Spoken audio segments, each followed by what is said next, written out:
Most people that I see start in real estate investing are consumers who are suffering from an investorial seizure.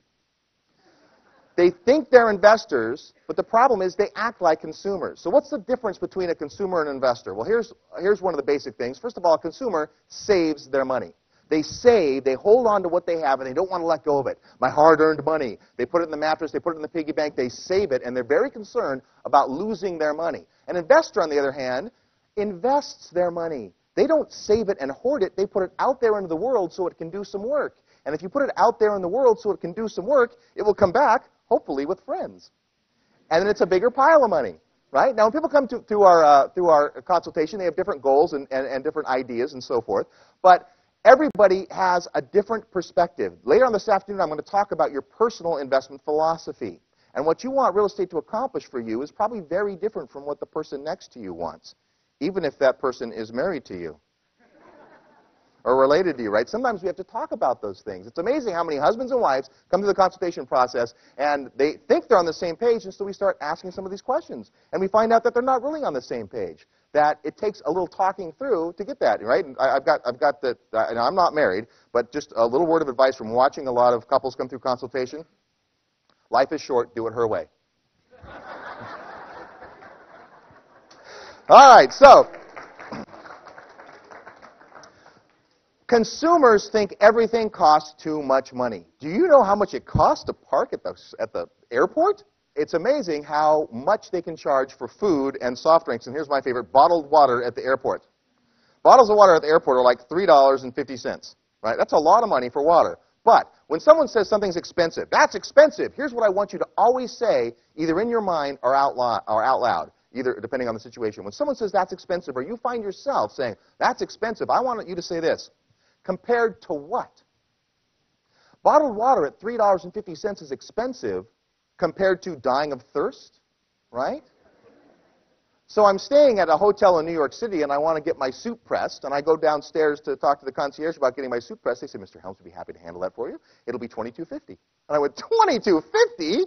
I don't want to buy another suit. I just want to have this one clean. I go, do you know that my dry cleaner charges $7? And they said, yes, Mr. Helms. And how much would it cost for you to get there?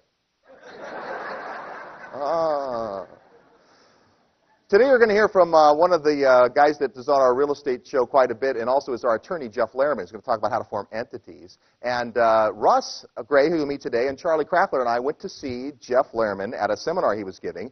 And it was 10 minutes before it was time for him to start. And we pulled into the parking garage next door to the hotel. And Russ had driven that day, and he used to have this big old Suburban, right? This big old fancy car, because we like to carry around a lot of stuff, right? And he pulls into the thing, and the guy wants $35 to park the car for an hour and a half.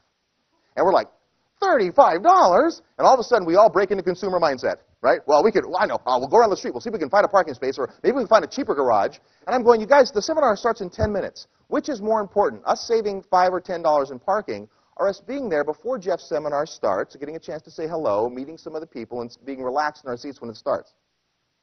So $35 is expensive, but compared to what? Consumers focus on the price. And what consumers do with their money, by the way, is they buy depreciating liabilities, things that go down in value over time, like big screen TVs and jet skis and those kind of things that seem fun but add no value to your life. What do investors spend their money on?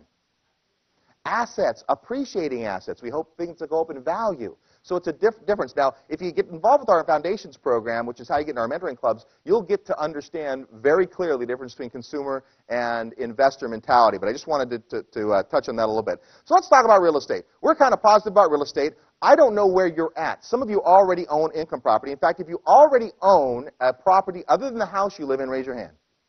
Look at all the people that are already profiting from real estate. Give them a hand. That's great. Now, how many of you own the home you live in but no other property? All right, you're building the American dream, and that's a great way. In the Bay Area here, where you guys are at, what happens? Properties go up quite a bit. We see people come to the consultation. Guess where the majority of their net worth and wealth is? In their house. And they think it's what we call hard-earned equity. What is equity? I'll give you the definition. Pay the mortgage, and at the end of the month,